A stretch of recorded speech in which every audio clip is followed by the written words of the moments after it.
2026ஆம் ஆண்டுக்கான ராசி பலன்கள் மிதுன ராசிக்கு எப்படி இருக்க போகுது அப்படிங்கிறத பற்றி இப்போ பார்க்கலாம்.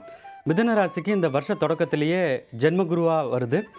ஏற்கனவே 2025 வந்து மிதுன ராசிக்காரங்க நிறைய கஷ்டப்பட்டிருப்பாங்க. அதுவும் 2025 மே மாதத்துலேருந்து நிறைய கஷ்டப்பட்டிருப்பாங்க ஜென்மகுருவால். இந்த வருஷத்தோட தொடக்கமும் ஜென்மகுருவா வருதுன்னு நினச்சி வந்து பயப்பட தேவையில்லை. ஏன்னா இது வந்து முதல்ல ஒரு 5 மாதம் வரைக்கும் தான்.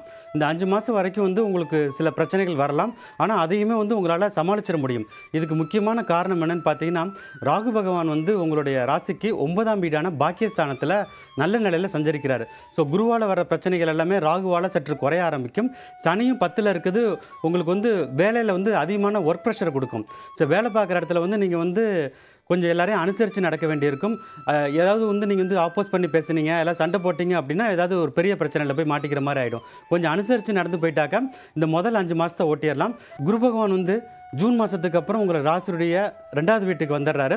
ஸோ அதுக்கப்புறம் வந்து உங்களுக்கு வந்து எந்த ஒரு பிரச்சனையுமே இருக்காது. ஸோ ஃபார் எக்ஸாம்பிள் வந்து நீங்கள் வேலை பார்க்குற இடத்துல உங்கள் மேனேஜரோட ஏற்கனவே சண்டை போட்டிருந்தீங்கன்னா உங்களுக்கு வந்து அதனுக்கான தீர்வு வந்துடும். ஒன்று உங்கள் மேனேஜர் வேலையை விட்டு போயிடுவார்.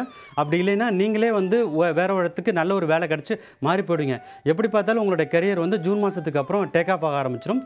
ஸோ கெரியர் நல்லா டேக் ஆஃப் ஆகி போக ஆரம்பிச்சிட்டாலே அதுக்கடுத்து க்ரோத் எல்லாம் வர ஆரம்பிச்சிடும். ஏன்னா வந்து கெரியர் நல்லா போகும்போது வந்து பண பிரச்சனை இருக்காது. பண வரத்து அதிகமாக வர ஆரம்பிச்சிடும். ஏற்கனவே வாங்கின கடன்கள், அதாவது ஜனவரியிலேருந்து மே மாதம் 2026 வரைக்கும் ஏதாவது கடன் வாங்கினா அந்த கடனை இந்த வருஷத்தோட 2வது பகுதியில் ஃபுல்லாகவே கொடுத்து பைசல் பண்ணிவிடுங்க. அது மூலமாக உங்களுக்கு வந்து நல்ல ஒரு கான்ஃபிடென்ஸும் கிடைக்க ஆரம்பிக்கும். ஏற்கனவே அலுவலகத்தில் வந்து அவமானப்பட்டிருக்கலாம். அந்த சூழலும் விலகி நல்ல ஒரு பவர்ஃபுல்லான பொசிஷனுக்கு மிதுன ராசிக்காரங்க இந்த வருஷத்தில் 2வது பாகத்தில், அதாவது ஜூன் மாதத்துக்கு அப்புறம் அவங்களுடைய கெரியர் டேக் ஆஃப் ஆகி வர ஆரம்பிச்சிருவாங்க.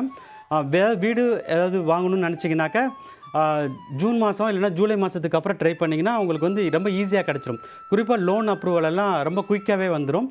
ஷேர் மார்க்கெட்டில் ட்ரேட் பண்ணுறவங்க முதல் 6 மாதம் வரைக்கும் கண்டிப்பாக ட்ரேட் பண்ணாமல் இருக்கிறது ரொம்ப ரொம்ப முக்கியம். இல்லைனா பணம் வந்து நிறைய லாஸ் ஆகிறதுக்கான வாய்ப்பு இருக்குது. அதே மாதிரி ஜூலை மாதத்துக்கு அப்புறம் நீங்கள் வந்து ரொம்ப ஈஸியாக ஏதாவது ஒரு லைட்டாக அனலைஸ் பண்ணி இன்வெஸ்ட் பண்ணாலே உங்களுக்கு வந்து ப்ராஃபிட்ஸ் வந்து பல மடங்கு வர ஆரம்பிச்சிடும்.